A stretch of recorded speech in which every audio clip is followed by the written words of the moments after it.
আজ শিলচর জেলা মহিলা কংগ্রেস, বরখলা ব্লক মহিলা কংগ্রেস এবং শিলচর গ্রামীণ ব্লক মহিলা কংগ্রেসের সহযোগিতায় একাধিক সভা এবং গ্রুপ আলোচনার আয়োজন করার উদ্যোগ নিয়েছে দাসপাড়া, বদরপুর, মাসিমপুর, জিপি, সেসরি, বরখলা, বাঁচুঘাট, জারুলতলা, দুধপাতিল, ডলু, টিল্লা লাইন, সিঙ্গারি, বৈজন্তীপুর এবং আরো কিছু অংশে প্রায় 12টি সভা সংগঠিত হয়।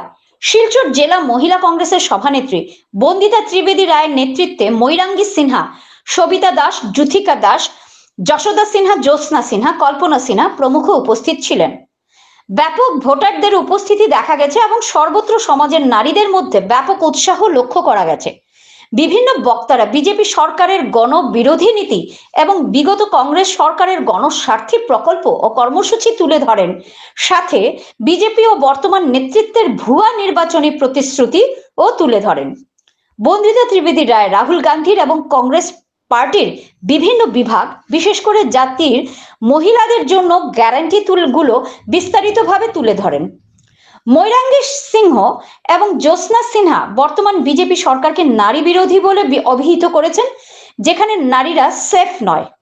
অন্যান্য আমন্ত্রিত বক্তা সমীর সিনহা এবং পূর্ণেন্দু সিনহা এবং উপস্থিতরা শিলচর লোকসভার জন্য কংগ্রেস প্রার্থী সূর্যকান্ত সরকারকে ভোট দেওয়ার এবং আগামী দিনে তাকে জনগণের সেবা করার সুযোগ দেওয়ার আবেদন করেন। বন্দিতা ত্রিবেদী রায়ের নেতৃত্বে রান্নাঘর অভিযান শিরোনামে ডোর টু ডোর ক্যাম্পেইনও পরিচালিত হয়। এনি 24 থেকে রিপোর্ট ও ভয়েসে স্বর্ণালী মিশ্র।